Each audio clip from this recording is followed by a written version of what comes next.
Hello, good morning, नमस्कार दोस्तों। उम्मीद है आप सभी लोग अच्छे होंगे, बहुत बढ़िया होंगे आप सभी लोग। आप सभी लोगों का हमारे यूट्यूब चैनल और करेंट अफेयर्स में स्वागत है।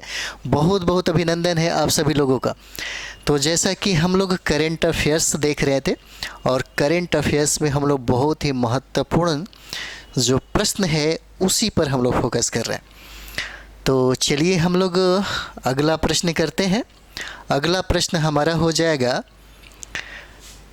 देखिए अभी बहुत ही महत्वपूर्ण कहा जाए तो इसका करंट अफेयर्स का जो भूमिका है एग्ज़ाम के समय में या किसी भी कंपटीशन में अगर हम लोग बात करें तो करंट अफेयर्स की वैल्यू बहुत ज़्यादा होती है। अगर हम लोग बीपीएससी की बात करें या किसी भी प्रतियोगिता परीक्षा में करंट अफेयर्स जो है एग्ज़ाम के समय 1 महीना पहले 10 दिन पहले विद्यार्थी पढ़ता है, लेकिन इससे करंट अफेयर्स बेहतर नहीं होता। करंट अफेयर्स के लिए आपको बहुत समय से लगना होता है। जैसे कोई विद्यार्थी अगर 1 साल से करंट अफेयर्स में न्यूज़पेपर को अगर लगातार पढ़ रहा है तो उसका करंट अफेयर्स बहुत अच्छा होगा। वो पीटी के लिए भी फाइट करेगा और मेन में भी उसकी समझ बढ़ जाएगी और मेंस में भी वो अच्छा साबित होगा। तो इसीलिए खास करके सिविल सर्विसेज की तैयारी करने वाले विद्यार्थी के लिए हम कहेंगे कि न्यूज़पेपर हमेशा पढ़ना चाहिए। उसमें बहुत ऐसी चीज़ें हैं जिसका डायरेक्ट आपको मेंस में उसका फ़ायदा होता है। तो चलिए हम लोग अभी देखते हैं, क्योंकि अभी आपका बहुत सारा एग्ज़ाम है तो एग्ज़ाम में भी बने रहना चाहिए। चलिए देखते हैं। प्रश्न कहता है बिहार का कौन सा हवाई अड्डा, प्रश्न है बिहार का कौन सा हवाई अड्डा। बिहार से सबसे ज़्यादा प्रश्न आजकल पूछे जाने लगे हैं। अगर प्रश्न 30 पूछा जाएगा बीपीएससी में, अगर बीपीएससी में 30 प्रश्न अगर पूछा जाता है तो आजकल 12 से 15 प्रश्न जो है 12 से 15 प्रश्न डायरेक्ट बिहार के करंट अफेयर से होता है।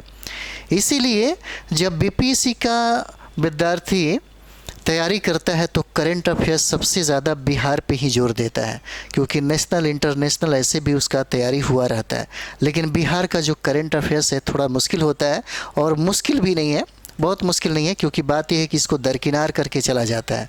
और जो सिविल सर्विसेज की जो बीपीएससी का जो विद्यार्थी होगा तैयारी कर रहा होगा वो सबसे ज़्यादा फोकस यहीं बिहार के करंट अफेयर्स पे कर रहा होगा। अभी हम लोग भी वही कर रहे हैं। तो चलिए हम लोग देखते हैं। प्रश्न कहता है बिहार का कौन सा हवाई अड्डा सीधे अंतर्राष्ट्रीय उड़ानों को सक्षम करने के लिए तैयार हो रहा है। सीधे अंतर्राष्ट्रीय उड़ानों के लिए सक्षम हो रहा है। प्रश्न है बिहार का कौन सा हवाई अड्डा। ऑप्शन में दिया हुआ है गया अंतर्राष्ट्रीय हवाई अड्डा, जोगबनी हवाई अड्डा, मुंगेर हवाई अड्डा और पटना हवाई अड्डा।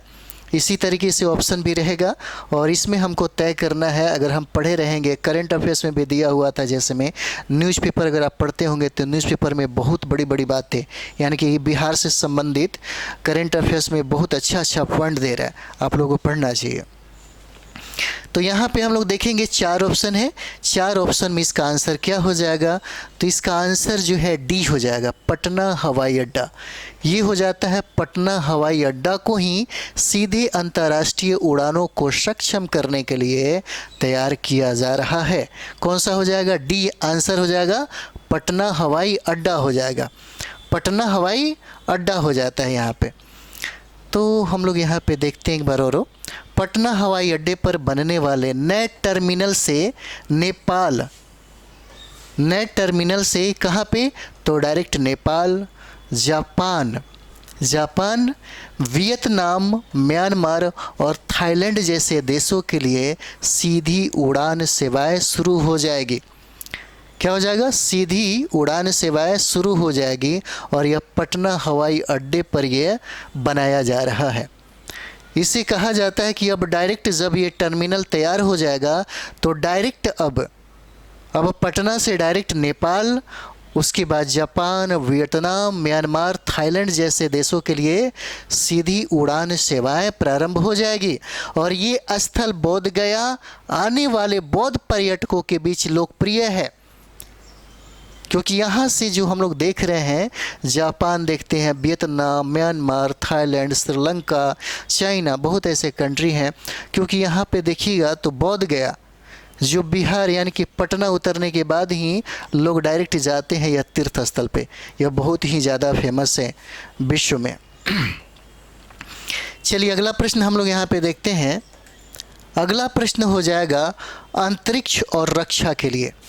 प्रश्न है अंतरिक्ष और रक्षा के लिए भारत का पहला 3D धातु भाग कहाँ विकसित किया जाएगा? 3D धातु भाग कहाँ विकसित किया जाएगा, किसके लिए? तो यहाँ पे देखिए अंतरिक्ष और रक्षा के लिए। अंतरिक्ष और रक्षा के लिए भारत का पहला, मैंने कहा था कि जब भारत का पहला हो या विश्व का पहला हो या किसी राज्य का पहला हो तो आपके लिए इम्पोर्टेंट हो जाता है, बहुत ही इम्पोर्टेंट हो जाता है। तो अंतरिक्ष और रक्षा के लिए भारत का पहला 3D धातु भाग कहाँ विकसित किया जाएगा?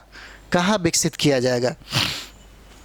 यहाँ पे ऑप्शन है आपके लिए, भोपाल, बेंगलोर, कोलकाता और गुरुग्राम हो जाएगा। इन 4 ऑप्शन में बताना है आंसर क्या होगा। तो हम लोग देखेंगे आंसर की तरफ देखेंगे तो आंसर इसका ए हो जाएगा, भोपाल। भोपाल में ही भारत जो है 3D धातु जो है वह विकसित कर रहा है। कहाँ पे? तो भोपाल में। भोपाल हो जाएगा, इसका आंसर ए हो जाता है। भारत अब 3D धातु भागों के लिए, 3D धातु भागों के लिए अमेरिका और फ्रांस पर निर्भर नहीं रहेगा। जैसे 3D धातु भागों का जो निर्माण भोपाल में किया जा रहा है, इससे पूर्व की अगर बात करें तो भारत की निर्भरता थी, भारत की सबसे ज़्यादा निर्भरता अमेरिका और फ्रांस पर थी। अब निर्भरता ख़त्म हो जाएगा, अब धीरे धीरे निर्भरता जो है वह कम हो जाएगा।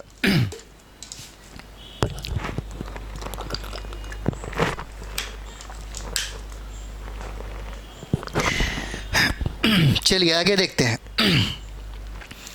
भोपाल के Raja Ramanna centre for advance technology, इसे याद रहना ज़रूरी है, इसको याद रखिए। भोपाल के जगह है जिसका नाम है Raja Ramanna centre, Raja Ramanna centre for advance technology में इसको विकसित किया जाएगा। अगर प्रश्न पूछ दे और भोपाल अगर ना दे और डायरेक्ट यहीं सेंटर अगर दे दे तो इसका आंसर यहीं हो जाएगा, Raja Ramanna centre for advance technology, जहाँ पे 3D धातु भागों को विकसित किया जा रहा है। चलिए अगला हम लोग देखते हैं। अगला प्रश्न जो है, अगला प्रश्न हो जाएगा बहुत इम्पोर्टेंट है आपके लिए। हाल ही में फ्रांस के सेवेलियर डेला लेगियन डी, यहाँ पे इसको एक बार देखिए आप लोग अच्छे से। हाल ही में फ्रांस के सेवेलियर डेला लेगियन डी होनूर या Knight of the Legion of Honour पुरस्कार से किसे सम्मानित किया गया? यहाँ से प्रश्न पूछे जाएंगे, जैसे प्रेसिडेंट ऑफ इंडिया की बात करें या प्राइम मिनिस्टर ऑफ इंडिया, अगर इनको किसी ऑनर से नवाजा जाता है, कौन ऐसा कंट्री नवाजता है, तो ऐसे प्रश्न पूछ ही लिए जाते हैं। अभी 6 महीनों के अंदर में अगर ऐसा कुछ घटना हुआ तो ज़रूर उसे याद रखिएगा, यहाँ से प्रश्न पूछे जाते हैं। जिस तरीके से ये प्रश्न आपको बनाया गया है ये बहुत इम्पॉर्टेंट है आपके लिए। ये जो प्रश्न है बहुत इम्पॉर्टेंट है, पूछा जा सकता है कि हाल ही में किसके द्वारा, फ्रांस के द्वारा सेवेलियन डेला लेगियन डी यानी कि Knight of the Legion of Honour पुरस्कार से पूछा जा रहा है कि किसे सम्मानित किया गया है इन लोगों में। ऑप्शन है दुर्गा चरण रक्षित, अमिताभ बच्चन, जुबीन मेहता और रोशनी नादर। इन 4 ऑप्शन में फ्रांस के द्वारा कौन सा ऑनर से सम्मानित किया गया है, किसको सम्मानित किया गया है, ये दोनों पूछा जा सकता है। इसका आंसर हो जाएगा डी, रोशनी नादर को। रोशनी नादर को यह सम्मान मिलता है फ्रांस के द्वारा। यही है रोशनी नादर जो आप देख रहे हैं। चलिए आगे हम लोग देखते हैं यहाँ पे। रोशनी नादर का कभी कभी आपसे इनका संबंध भी पूछा जा सकता है। तो यहाँ पे देखिए HCL टेक्नोलॉजी की चेयरपर्सन है ये। HCL टेक्नोलॉजी की ये चेयरपर्सन है जिनका नाम है रोशनी नादर, जिनको फ्रांस का सर्वोच्च नागरिक पुरस्कार जिसका नाम है सेवेलियन डेला लेगियन डी होनोर, जिसे Knight of the Legion of Honour मिला। और यही प्रश्न हो सकता है आपसे पूछ दे। और यह प्रस्तुति जो है फ्रांसीसी राष्ट्रपति की ओर से दी गई है, फ्रांसीसी राष्ट्रपति की तरफ से यह दिया गया है। चलिए अगला प्रश्न हम लोग यहाँ पे देखेंगे।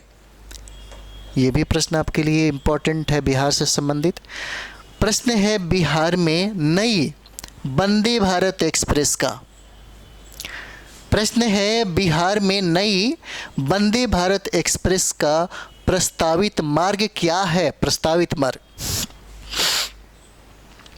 ऑप्शन में 4 ऑप्शन हो जाएंगे। ये हो जाता है B, C और D। 4 ऑप्शन यहाँ पे दिया गया है। पटना से वाराणसी तक, पटना से टाटा नगर तक और पटना से मुंबई तक, पटना से दिल्ली तक। पूछा जा रहा है कि बिहार में नई वंदे भारत एक्सप्रेसवे का प्रस्तावित जो मार्ग है कहाँ से कहाँ तक बनाया गया। तो कहाँ से कहाँ तक बनाया गया, इसका आंसर B हो जाएगा। पटना से टाटा नगर तक बनाया गया है। आंसर क्या है? B हो जाएगा। टाटा से, पटना से टाटा नगर तक।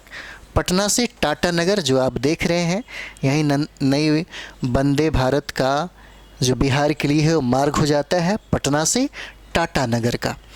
पटना से टाटा नगर हो जाएगा। तो यहाँ पे पटना से टाटा नगर तक नई वंदे भारत एक्सप्रेसवे का प्रस्ताव तैयार किया जा रहा है। चलिए आगे हम लोग बढ़ते हैं। अगला प्रश्न जो है, अगला प्रश्न यहाँ पे देखते हैं। अगला प्रश्न है केंजा लिली।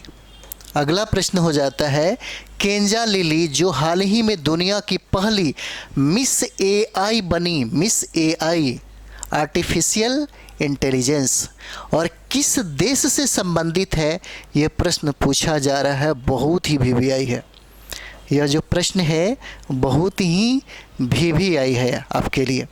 प्रश्न एक बार और देखिए। केंजा लिली जो हाल ही में दुनिया की पहली मिस AI आर्टिफिशियल इंटेलिजेंस बनी, जो पूछा जा रहा है किस देश से संबंधित है। ऑप्शन में 4 ऑप्शन दिया गया है। दुबई से है, या भारत से है, या दक्षिण कोरिया से है, या मोरक्को से है। तो इसका आंसर हम लोग देखेंगे तो आंसर इसका D हो जाएगा। मोरक्को से संबंधित है ये, जिनका नाम है केंजा लिली। आप देख सकते हैं केंजा लिली को, यही है केंजा लिली। केंजा लिली यही है, दुनिया की पहली AI है ना, आप देख सकते हैं। दुनिया की केंजा लिली नाम रखा गया है, जिनका ताल्लुकात जो है यह मोरक्को से हो जाता है। जिनका ताल्लुकात जो है यह मोरक्को से हो जाता है, मोरक्को से। चलिए आगे हम लोग बढ़ते हैं। यहाँ पे देखते हैं हम लोग, कहता है कि हिजाब पहनने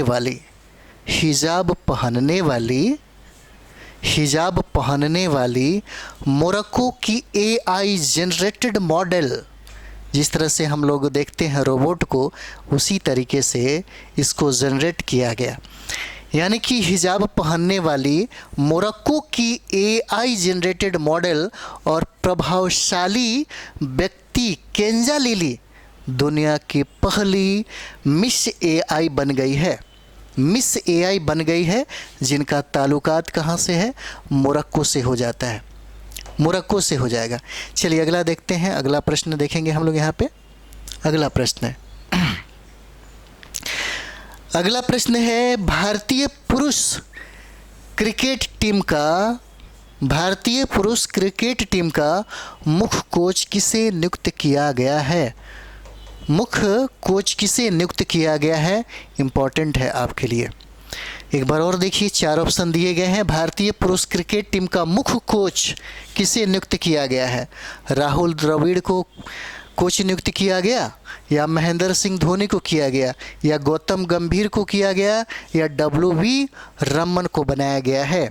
किसका? तो भारतीय पुरुष क्रिकेट टीम का मुख्य कोच किसे बनाया गया है? ऑप्शन आपको 4 दिया गया है, इसमें चुनना है कि कौन सा आंसर होगा, है ना। इसका आंसर है सी, गौतम गंभीर को भारतीय पुरुष क्रिकेट टीम का मुख्य कोच नियुक्त किया गया। किसको? तो गौतम गंभीर को नियुक्त किया गया, गौतम गंभीर को।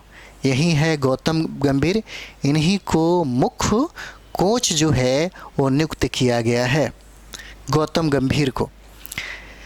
यहाँ पे देखिए एक बार, गौतम गंभीर को दिसंबर 2027 तक, कभी कभी हो सकता है आपसे पूछा जाए, तो गौतम गंभीर को 2027 तक भारतीय क्रिकेट टीम का नया मुख्य कोच जो है नियुक्त किया गया है, जो 29 जून को दक्षिण अफ्रीका के खिलाफ भारत की T20 विश्व कप जीत के बाद ये राहुल द्रविड़ की जगह लेंगे, है ना। ये गौतम गंभीर जो है राहुल द्रविड़ की जगह लेंगे।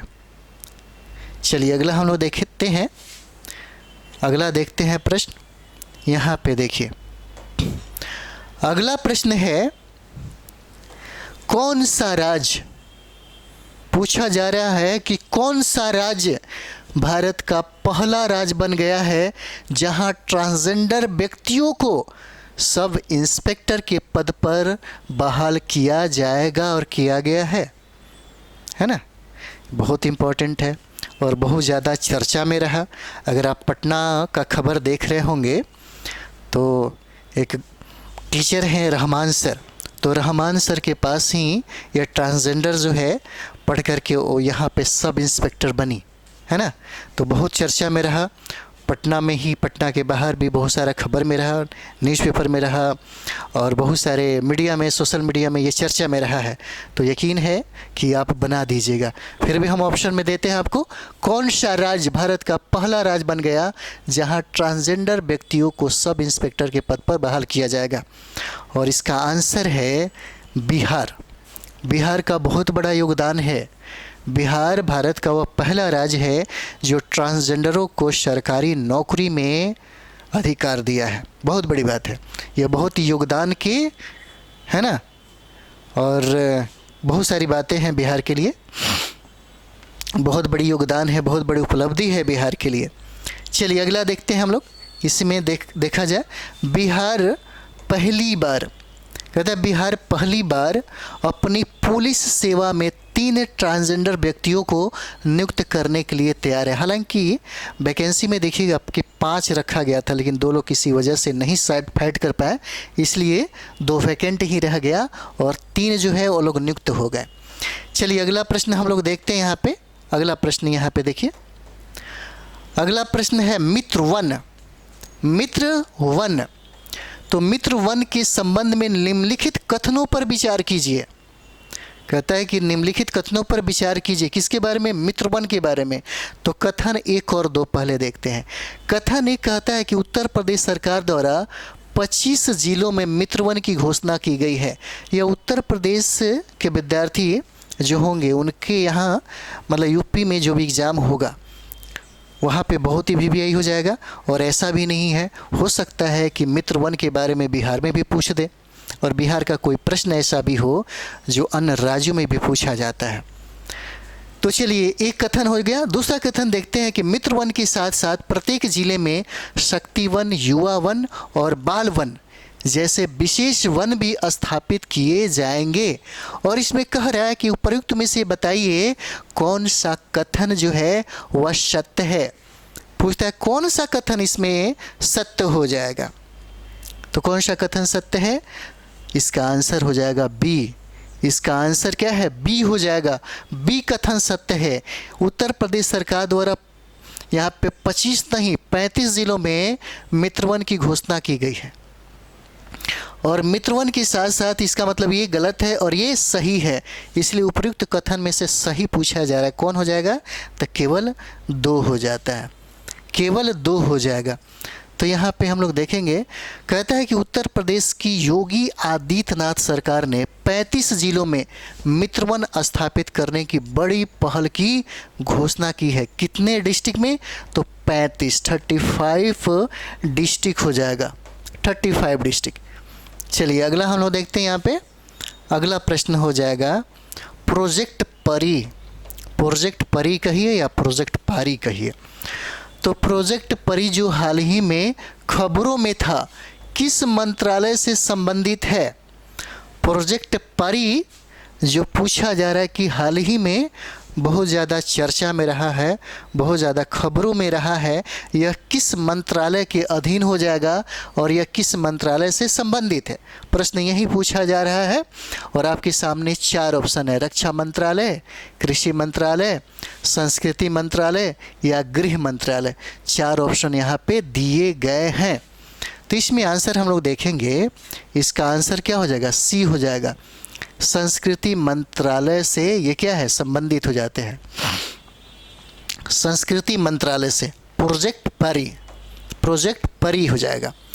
जो आप देख रहे हैं यहाँ पे प्रोजेक्ट पारी है ना, परी कहिए पारी कहिए, public art of India.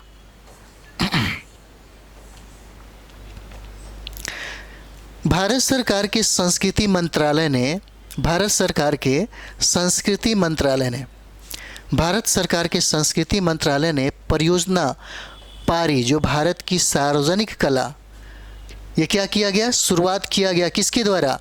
Bharat सरकार के संस्कृति मंत्रालय ने परियोजना पारी की शुरुआत की और यह विश्व धरोहर समिति की 46वीं बैठक के संयोजन में किया गया। कौन सा? तो 46वां बैठक के संयोजन में यह प्रारंभ किया गया था, यह शुरू किया गया है। चलिए आगे हम लोग देखते हैं। अगला प्रश्न हो जाएगा,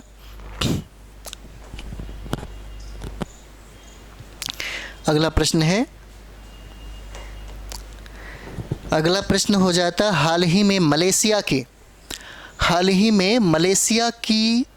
सबसे ऊंची चोटी, हाल ही में मलेशिया की सबसे ऊंची चोटी माउंट किनाबालू पर, किस पर? माउंट किनाबालू पर भारतीय तिरंगा फहराने वाली लक्ष्मी झा किस राज्य से संबंधित है?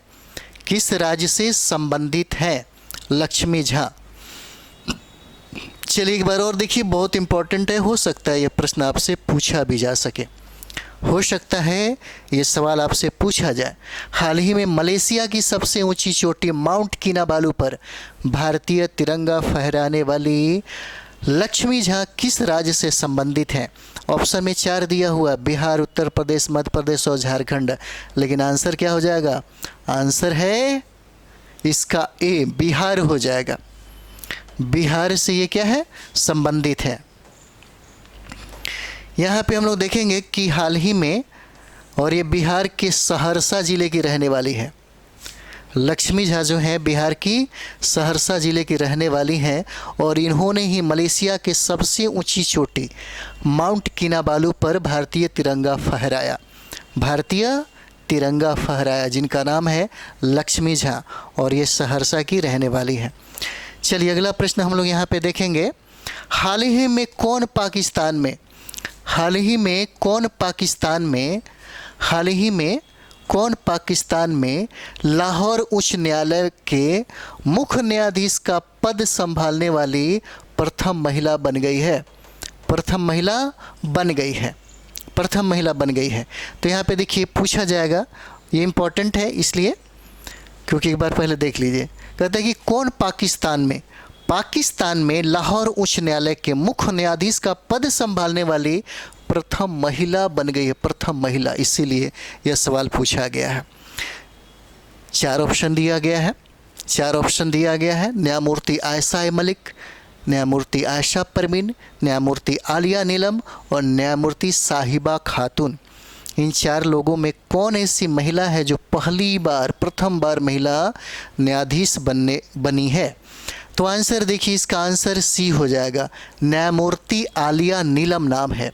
न्यायमूर्ति आलिया नीलम इस पद को प्राप्त करने वाली प्रथम महिला न्यायाधीश बन जाती हैं। प्रथम न्यायाधीश न्यायमूर्ति आलिया नीलम ने पाकिस्तान में लाहौर उच्च न्यायालय के मुख्य न्यायाधीश के रूप में शपथ ली और वह अदालत के शीर्ष न्यायाधीश का पद संभालने वाली पहली महिला बन गई है। पहली महिला बन गई है। चलिए अगला हम लोग देखते हैं। अगला प्रश्न हम लोग देखते हैं यहाँ पे। ये प्रश्न आपके लिए बहुत इम्पोर्टेंट रहेगा। अभ्यास पिच ब्लैक 2024। अभ्यास पिच ब्लैक 2024। अभ्यास पिच ब्लैक 2024 किन दो देशों के मध्य आयोजित हुआ? युद्धाभ्यास हमेशा पूछता है। युद्धाभ्यास जो है हमेशा पूछता है, बहुत ही इम्पोर्टेंट है, ये बहुत इम्पोर्टेंट है। अभ्यास पिच ब्लैक 2024। अभ्यास पिच ब्लैक 2024 पूछा जा रहा है कि किन दो देशों के मध्य में आयोजित हुआ। तब इसका आंसर हम लोग देखेंगे तो क्या हो जाएगा? सी हो जाएगा। भारत और ऑस्ट्रेलिया के मध्य में। भारत और ऑस्ट्रेलिया के मध्य में होता है, इसलिए आंसर क्या हो जाएगा? सी हो जाता है। भारत और ऑस्ट्रेलिया। भारत और ऑस्ट्रेलिया हो जाएगा। यहाँ पे हम लोग देखते हैं कि भारतीय वायुसेना पूछा जा सकता है कि किसका ये सैन्य अभ्यास था, तो वायुसेना का। तो भारतीय वायुसेना का अभ्यास पिच ब्लैक 2024 में भाग लेने के लिए royal Australian air force base Darwin पहुंची है। बेस कहाँ पे पहुंची? डार्विन पहुंची। चलिए अगला प्रश्न हम लोग यहाँ पे देखते हैं। अगला प्रश्न जो है, चलिए अगला प्रश्न है, इम्पोर्टेंट है। प्रश्न हो जाएगा नीति आयोग के एसडीजी इंडिया इंडेक्स 2023-24 के संबंध में निम्नलिखित में से कौन सा कथन है, पूछता है, सत्य नहीं है?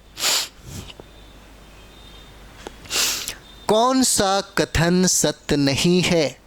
ऑप्शन 4 दिए हुए हैं, यहाँ देखते हैं। यह सूचकांक सामाजिक, आर्थिक और पर्यावरणीय मानदंडों के आधार पर राज्यों और केंद्र शासित प्रदेशों का मूल्यांकन करता है।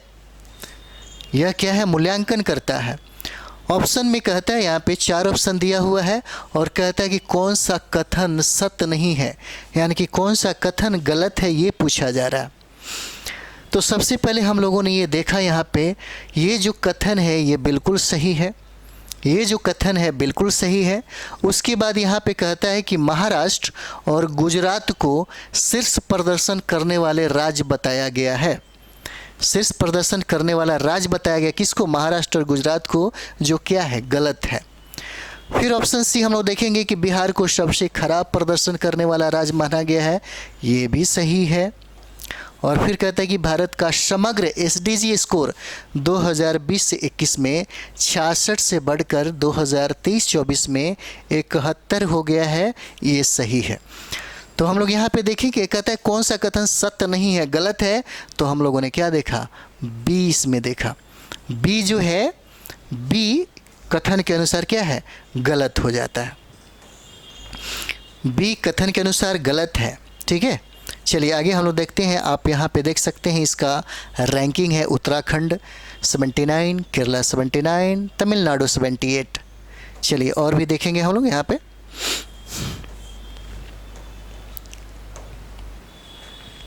नीति आयोग के एसडीजी इंडिया इंडेक्स 2023-24 में उत्तराखंड और केरल को शीर्ष प्रदर्शन करने वाले राज्य नामित किया गया है। जो ये ऑप्शन में, बी ऑप्शन में क्या था? गलत दिया था, दूसरा नाम दिया था। तो यहाँ पे शीर्ष जो स्थान है, शीर्ष स्थान हम लोग देखेंगे तो उत्तराखंड हो जाएगा और केरल हो जाएगा, जो सामाजिक, आर्थिक और पर्यावरणीय मानदंडों पर राज्यों और केंद्र शासित प्रदेशों का मूल्यांकन करता है। बिहार को सबसे खराब प्रदर्शन करने वाला राज्य माना गया है, ये भी सही है। चलिए अगला देखते हैं हम लोग। अगला प्रश्न जो है यहाँ भी हम लोग देख लेंगे।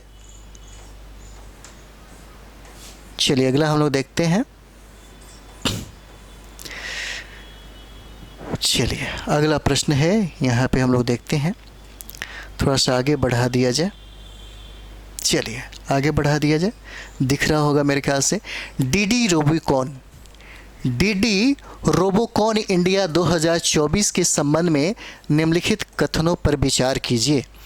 और निम्नलिखित कथनों पर विचार करने के बाद प्रश्न कहता है कि कौन सा कथन जो है वह सत्य है। पहला हम लोग कथन देखेंगे, डीडी रोबोकॉन इंडिया 2024 की मेज़बानी आईआईटी दिल्ली और प्रसार भारती द्वारा की जाएगी। पहला कथन। दूसरा कथन यहाँ पे कहता है कि इसका आयोजन बेंगलोर के नाद प्रभु कैंपगौड़ा स्टेडियम में किया जाएगा। क्या है? कैंपगौड़ा स्टेडियम में किया जाएगा यहाँ पे। तो इसका आंसर क्या हो जाता है? इसमें कहता है कौन सा कथन जो है वह सत्य है। कथन में हम लोगों ने 1 देखा और 2 देखा, तो कथन 1 तो सही है और इसका जो आयोजन है बेंगलुरु नागपुर कैंपगौड़ा स्टेडियम में किया जाएगा, ये गलत हो जाता है। इसलिए कथन सत्य जो है इसका आंसर क्या है? ए हो जाएगा। कथन सत्य आंसर ए हो जाता है। आंसर ए हो जाएगा। जैसे आप देख सकते हैं यहाँ पे न्यू दिल्ली इंडिया RO 2024। तो चलिए हम लोग यहाँ पे देखते हैं। आईआईटी दिल्ली और प्रसार भारती 2 दिवसीय रोबोट प्रतियोगिता डीडी रोबोकॉन इंडिया 2024 की मेज़बानी करेगा। और यह जो है किस स्टेडियम में? तो दिल्ली के त्यागराज स्टेडियम में इसका आयोजन होगा। दिल्ली के त्यागराज स्टेडियम में इसका आयोजन किया जाएगा। चलिए अगला प्रश्न हम लोग देखते हैं यहाँ पे। अगला प्रश्न है कि कौन सा देश, प्रश्न है कौन सा देश 2025, कौन सा देश 2025 के पहले ओलंपिक स्पोर्ट्स गेम की मेज़बानी करेगा? कौन सा देश कब 2025 के पहले ओलंपिक स्पोर्ट्स गेम्स की मेज़बानी करेगा? ऑप्शन 4 है, रशिया है, न्यूजीलैंड है, ऑस्ट्रेलिया है और सऊदी अरब है। यहाँ पे 4 ऑप्शन दिया गया है। आंसर हम लोग देखेंगे तो इसका आंसर डी हो जाएगा। सऊदी अरब जो है 2025 के पहले ओलंपिक स्पोर्ट्स गेम की मेज़बानी करेगा। आंसर क्या है? सऊदी अरब। आंसर क्या है? डी हो जाएगा। सऊदीया के द्वारा किया जाएगा। यहाँ पे हम लोग देखते हैं ओलंपिक, अंतर्राष्ट्रीय ओलंपिक समिति ने घोषणा की है कि उसने सऊदी अरब के राष्ट्रीय ओलंपिक समिति के साथ मिलकर सऊदी अरब में 2025 के पहले ओलंपिक स्पोर्ट्स गेम की मेज़बानी की है। इसलिए आंसर क्या हो जाता है? डी हो जाता है इसका आंसर। चलिए आगे हम बढ़ते हैं। अगला प्रश्न हम लोग देखते हैं यहाँ पे।